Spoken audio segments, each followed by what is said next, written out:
La guerra entre Israel y Hamás continúa, mientras los bombardeos en Gaza se intensifican y la milicia palestina amenaza con el asesinato de rehenes. Los civiles siguen en la mitad de las confrontaciones. Desde el sorpresivo ataque de Hamás, ya son más de 1.700 los muertos, por lo menos 800 del lado palestino y cerca de 900 del lado israelí. Números que se suman al conflicto de más de 50 años. Y es que según la Oficina de la ONU para la Coordinación de Asuntos Humanitarios, reporta que desde 2008 hasta agosto de este año han muerto 6.407 palestinos, mientras que 308 israelíes perdieron la vida. Los peores años de violencia, según OCHA, han sido 2008, 2009, 2014, 2021 y 2022. Y en el 2020, en plena pandemia del COVID-19, también hubo acciones violentas. El bloqueo en la Franja de Gaza pone en jaque a los civiles desde hace más de una década, cuando Egipto e Israel bloquearon por aire, mar y tierra los ingresos a Gaza. Y desde entonces controlan tanto los suministros como las personas que cruzan por todos los pasos fronterizos. Esto incluye, por supuesto, la ayuda humanitaria, que tampoco puede ingresar allí.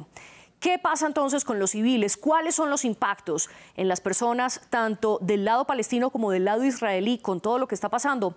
Para discutirlo hoy en el debate, nos acompaña acá en nuestro estudio Felipe Medina, profesor de Estudios de Medio Oriente de la Universidad Javeriana. Desde España estamos con Andrés de Castro García, subdirector del Instituto Universitario General Gutiérrez Mellado. Y desde Bogotá, Colombia, se conecta con nosotros Carlos Alberto Patiño. Él es profesor de la Universidad Nacional de Colombia y doctor en Filosofía e Historia. Además, es experto en conflictos internacionales contemporáneos y guerras del siglo XXI. A los tres les agradezco por estar hoy en nuestro programa y también le agradezco a nuestra audiencia, a quien invito a que nos sigan y nos comenten todo lo que opinan de este debate a través de las redes sociales, donde estamos como @France24_ES. Y a mí me encuentran como @MariaClaguirre. Este debate y todos nuestros programas están en nuestro canal de YouTube y también los pueden escuchar en podcast a través de su plataforma favorita. Especialmente estamos en Apple Podcast, Spotify, Deezer y TuneIn. Felipe, bienvenido al debate y quiero comenzar con una pregunta para poner en contexto a nuestra audiencia. ¿Cómo están viviendo hoy los palestinos que están en la Franja de Gaza y los israelíes que están en el sur, muy cerca de la frontera con Gaza, después de todo lo que ha pasado desde el sábado? Bueno, ante todo, gracias por la invitación. Siempre hay un contraste en cómo el ciudadano israelí vive en su estado y cómo los palestinos viven bajo la ocupación. Particularmente en Gaza uno bien podría decir no hay ocupación, pero sí hay bloqueo ilegal desde el año 2007. Ahora, la situación en Gaza es tremendamente terrible en términos humanitarios. Además de altas tasas de desempleo, además de escasez de alimentos, como ya se anunció este bloqueo de prohibir ingreso de alimentos, prohibir el servicio del agua, la electricidad. A mí me preocupa mucho la niñez palestina. La mayoría de la población palestina en Gaza, que estamos hablando de 2.3 millones de habitantes en 365 kilómetros cuadrados, casi que el 60% o el 80% son refugiados y de esos la gran mayoría son niños, niñas y adolescentes. Hay una cifra demoledora para un poco debatir este tema. Save the Children, el año pasado que se cumplían 15 años de este bloqueo ilegal, dijo que el 80% de los niños, niñas y adolescentes sufren de depresión, traumas psicológicos, ¿verdad? Y todo este tipo de problemas mentales porque hay una población, repito, 16 años de bloqueo, que solo ha visto guerra, es decir, ha visto 5 guerras en 16 años y esto es lo que nos marca un poco cómo puede vivir el pueblo palestino en la Franja de Gaza. Y aquí en este debate queremos entender qué se está viviendo de lado y lado, porque toda vida es sagrada y por supuesto nos importa lo que está pasando en términos humanitarios con todas las personas. Carlos Alberto Patiño, también le doy la bienvenida a usted. Felipe ya nos hablaba un poco de cómo están viviendo los palestinos. Yo quiero preguntarle qué pasa con esos ciudadanos de a pie que viven en el sur de Israel en este momento. No, pues mire, la verdad es que hay una situación muy fuerte tanto para israelíes como para palestinos.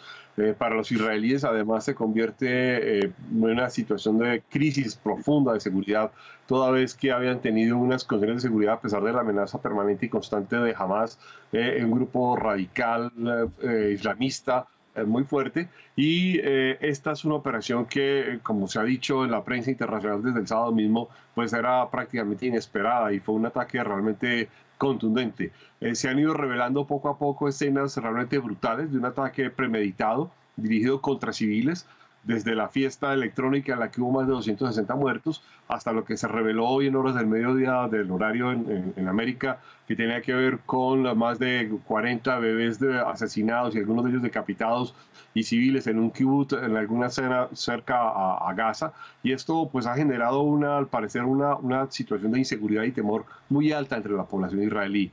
Ahora, aquí yo quiero hacer de entrada una salvedad que creo que es muy importante, y es que no hay que reducir a los palestinos a ser seguidores o miembros de Hamas, y tampoco hay que creer que Hamas es, y hay que señalarlo con claridad, la única autoridad del gobierno de Palestina. Así haya dificultades y todo lo que haya sucedido entre la Autoridad Nacional de Palestina y Hamas, hay diferencias sustanciales que hay que tener claro frente a la hora de valorar esta acción de Hamas, que es sin lugar a dudas un ataque terrorista con mayor con claridad y con verdadero ahínco en generar un temor y una escalada fuerte sobre Israel. Andrés de Castro García, también le doy la bienvenida a usted a nuestro debate.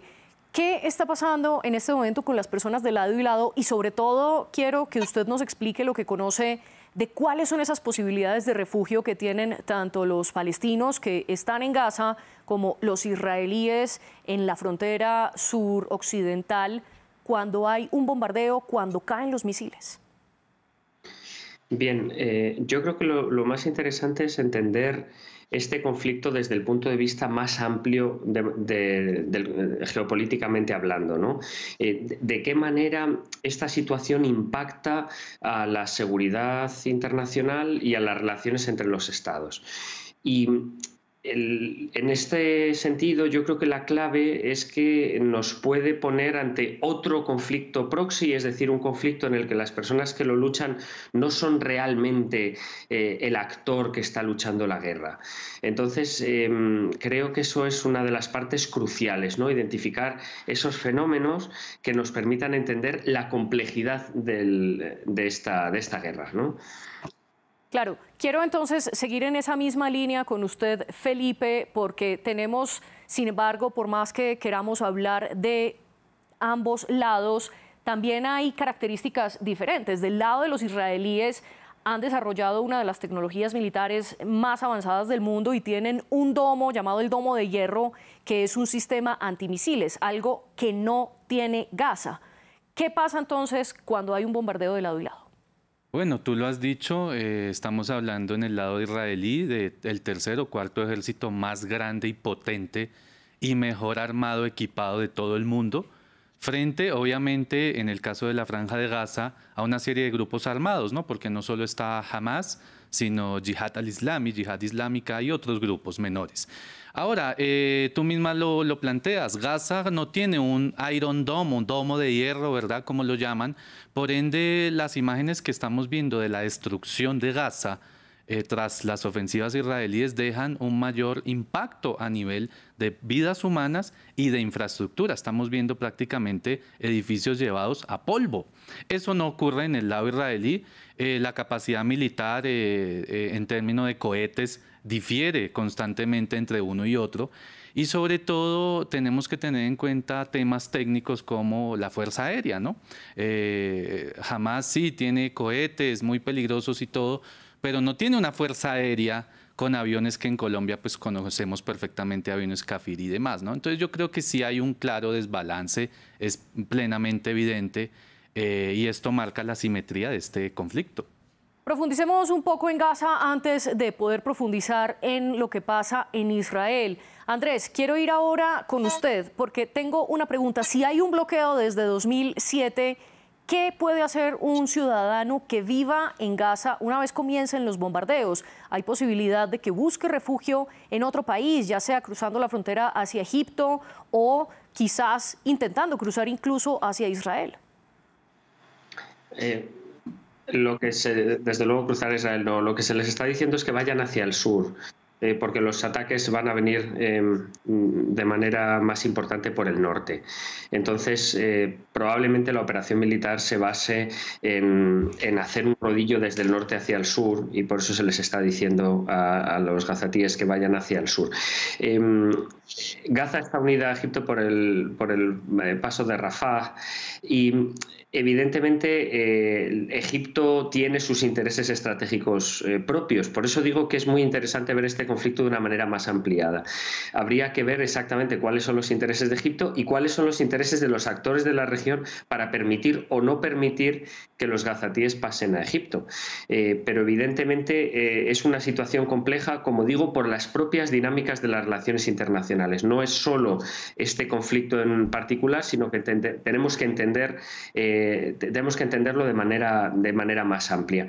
Y esa asimetría que se ha mencionado, que obviamente es evidente, es una de las características geopolíticas de este conflicto, evidentemente, esa asimetría. La pregunta es, ¿esa asimetría hacia dónde nos lleva? ¿Qué nos cambia en este conflicto?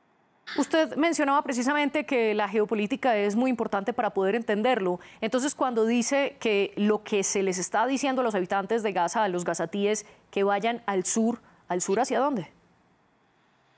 Bueno, hacia el sur de la Franja de Gaza, porque los bombardeos van a ir de norte a sur. Entonces, evidentemente, esa política no está pensada para el bienestar de los gazatíes, que evidentemente no es el objetivo político de la invasión militar. Es precisamente el contrario.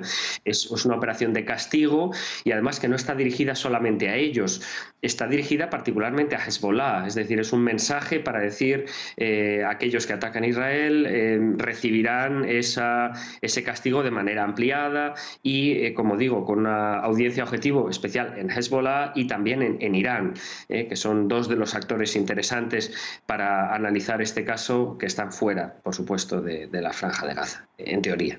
Exacto. Y puntualmente se ubica más que todo hacia el norte, entre la frontera entre Líbano e Israel. Carlos Alberto, ahora quiero ir con ustedes. Estábamos hablando de los refugios. La ONU ha dicho que por lo menos 70.000 personas desde el sábado han buscado refugio dentro de la Franja de Gaza en escuelas aliadas a Naciones Unidas. Sin embargo, la ONU misma afirma que ni siquiera estas escuelas han sido respetadas. ¿Dónde se pueden refugiar las personas que viven allí? ¿Existen una especie de búnkeres dentro de las propias casas o esto no es posible en Gaza? No, Gaza carece de cualquier medida de protección real hacia los civiles y esto aumenta mucho más el grado de irresponsabilidad de los milicianos de Hamas frente a las acciones iniciadas, porque los que más van a llevar finalmente las consecuencias. Si bien hasta ahora el número de civiles muertos es mucho más alto en Israel que en Gaza, algo absolutamente, digamos, impensable en los últimos 50 años, la verdad es que quienes van a recibir la mayor carga de sufrimiento y de desastre, ya lo anotaba Felipe Medina hace un rato, tiene que ver con los civiles de Gaza. Y esto pues obviamente lleva a una situación muy complicada, y es que, como lo han expresado muchos gazatíes hace años, se encuentran de alguna manera amarrados, encerrados por un gobierno autoritario de Hamas, que además tiene dentro de sus bases el no reconocimiento del Estado de Israel, que es parte de lo que impide un principio de realidad para negociar de fondo y obviamente buscar una salida, pero además es también de lo que ha impedido poder avanzar en el reconocimiento de la Autoridad Nacional de Palestina como un Estado soberano, y obviamente esto es parte de lo que impide alguna condición. Y yo quiero ahondar o subrayar lo que planteaba Andrés de Castro desde que comenzó su intervención, es que finalmente esta intervención de Hamas no tiene tanto que ver con acabar o no la ocupación israelí, el bloqueo israelí, o eliminar los asentamientos ilegales de los israelíes y de los judíos más religiosos, sino que tiene que ver más con un mensaje geopolítico que se envía a las relaciones entre Arabia Saudita, Israel, Bahrein, etcétera. Y en este contexto creo que estamos frente a un conflicto que tiene más cara de autoinfligimiento de daño y enviar un mensaje que la destrucción misma de Israel. Y como usted bien lo señala, dentro de todo esto también están los civiles, a pesar de los objetivos políticos y geopolíticos que se buscan. Felipe, quiero ahora hablar con usted de los suministros y a nuestra audiencia le explico que intentamos contactar a varias organizaciones humanitarias internacionales que hacen presencia en territorios palestinos. Ninguna de ellas quiso hablar con nosotros. Y dos, intentamos contactar personas que vivieran en Gaza.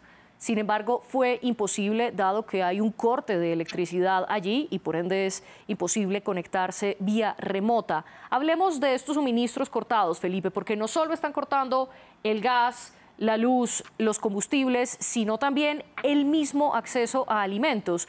¿Qué pasa entonces frente a este corte y a este bloqueo? ¿Cómo vive una persona allí sin nada de esto? Bueno, hay un tema fundamental y es la salubridad también que está conectada con este tema.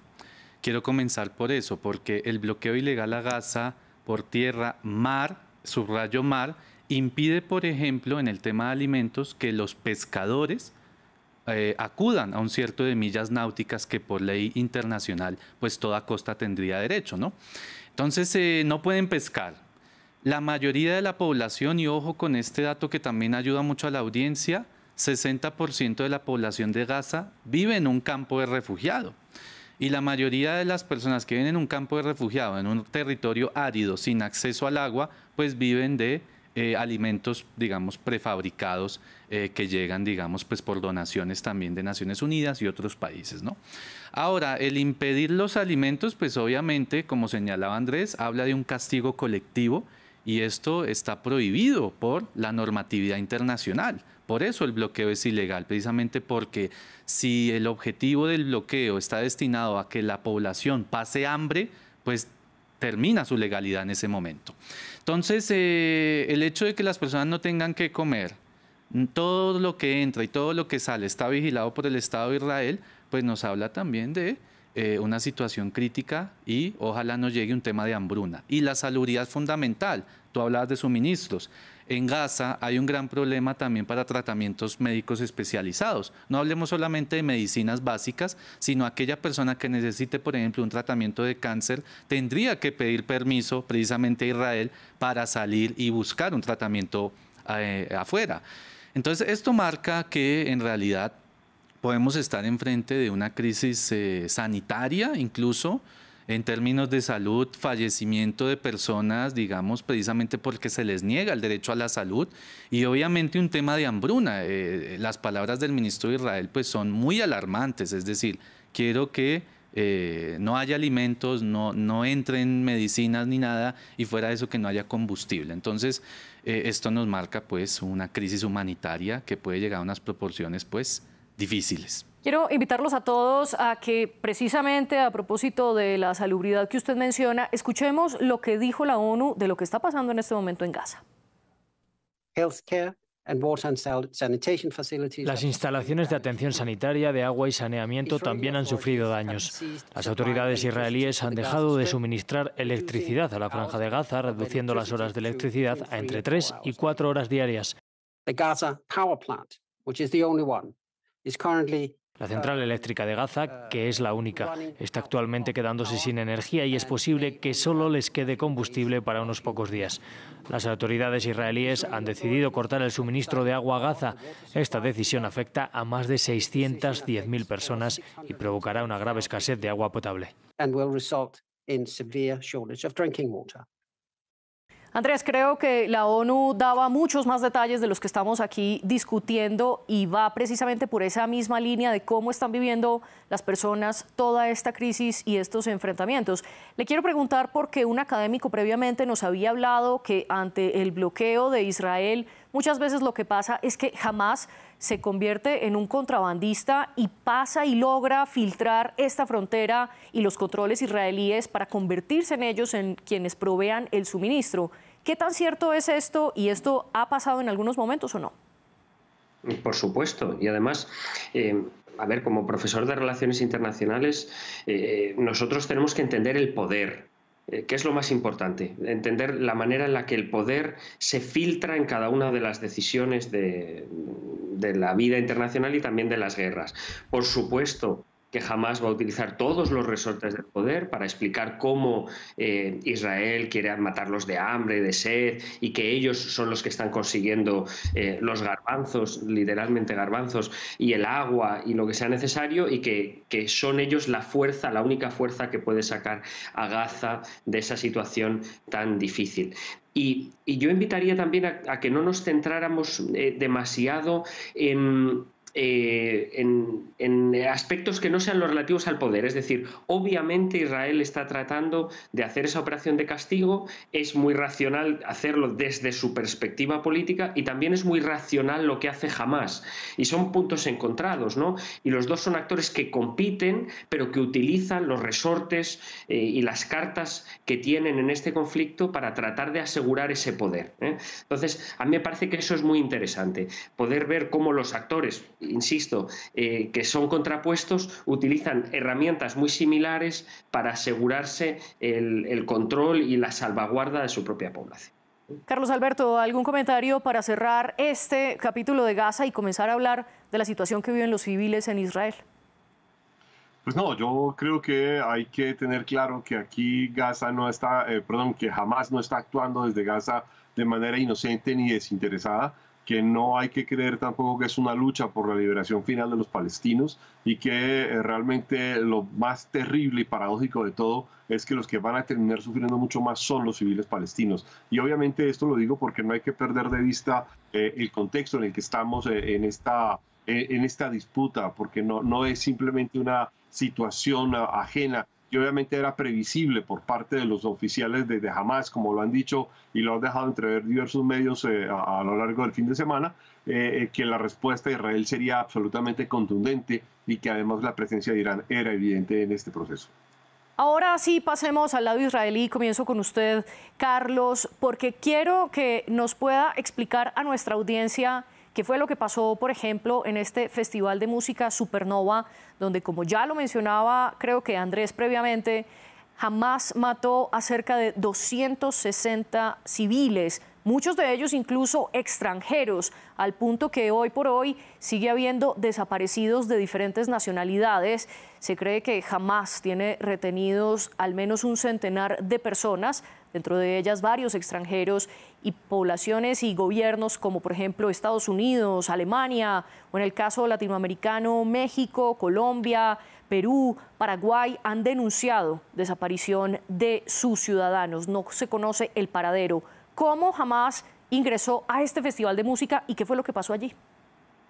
Pues según las informaciones, digamos, más creíbles que se tienen hasta ahora, milicianos de Hamás ingresaron a diversos lugares con personas civiles participando en diversas actividades. Una de ellas fue esta fiesta de música electrónica en la que habían pues centenares de jóvenes, y allí se cometieron pues todo tipo de asesinatos, disparos indiscriminados, asesinatos de civiles, rapto de personas, secuestro de personas que además han sido llevadas hasta Gaza y están siendo utilizadas como escudos humanos, y así lo han dicho también los miembros de Gaza, algo que también era evidente que iba a pasar en este contexto. Y luego pues también ha sucedido, por ejemplo, lo que se ha revelado a lo largo del día de hoy, que es el ingreso a un kibutz donde asesinaron a civiles y a menores de edad, incluso a recién nacidos o a niños de pocos meses, mostrando además un perfil realmente de terrorismo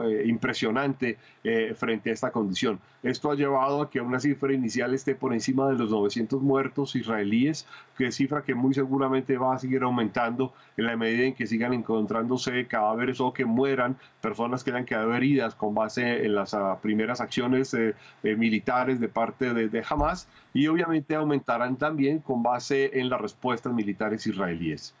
Para quienes nos están escuchando a través de podcast, les recomiendo que en este capítulo particularmente acudan a YouTube, ya que estamos mostrando las imágenes que se conocen precisamente de cuando Hamás entró a territorio israelí y comenzó a llevarse a múltiples ciudadanos. Felipe, ya mencionábamos, y Carlos lo precisaba, dentro de los detenidos o desaparecidos, porque no sabemos qué ha ocurrido con ellos, se incluyen tanto personas de la tercera edad como niños y bebés. ¿Estas personas son protegidas por el derecho internacional humanitario?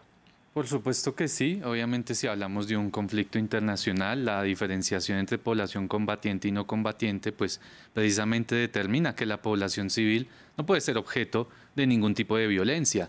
Lo que yo observo aquí es algo que Andrés ha enfatizado y es el hecho de tener rehenes, pues es una estrategia política, ¿no?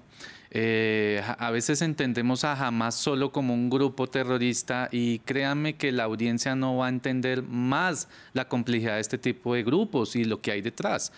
Y sobre todo hay antecedentes de todas estas guerras en Gaza donde el intercambio de prisioneros se ha vuelto un punto político fundamental.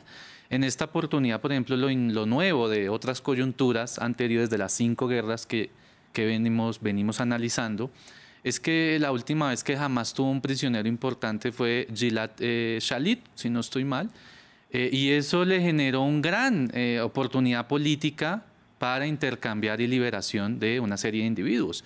Entonces, si ahora estamos hablando, porque estas cifras que mencionas vamos a ver y contrastarlas, pero si son por lo menos más de 150 prisioneros, de distinta edad, pues esto va a ser una gran victoria política, si lo vemos desde el aspecto en este sentido.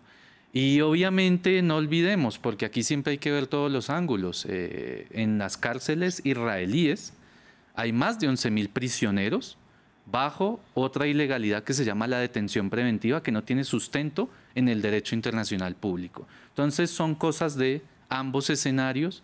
Obviamente veremos cómo se resuelve este tema. En muchos de esos casos, las personas detenidas, los palestinos detenidos, ni siquiera conocen los cargos de los que se le acusan y Hamas ha pedido explícitamente, tras el secuestro y la detención de estas personas, que se libere a por lo menos 4.500 militantes de su grupo.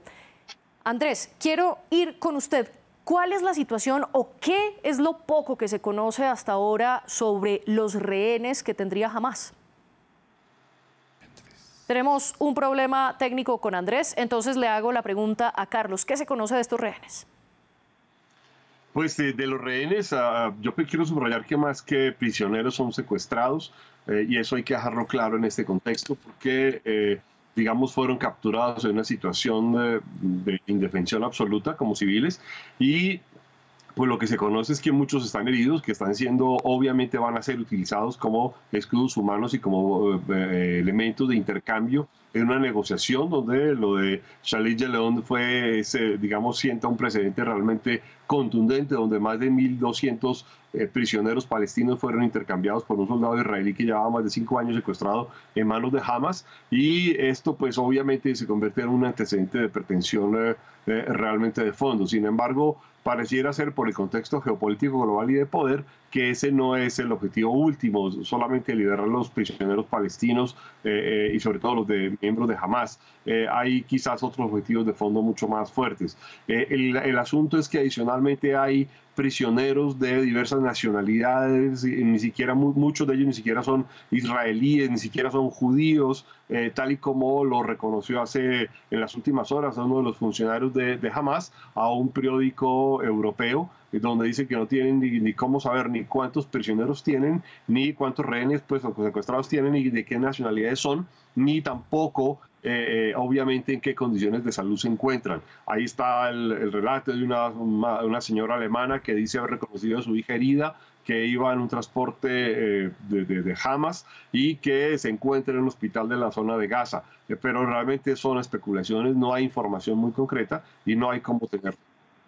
Y precisamente es que ni del lado de Hamas ni del lado de Israel se ha confirmado quiénes son los detenidos, de qué nacionalidades son, cuál es su estado, dónde se encuentran. Sí, es muy poco lo que se conoce.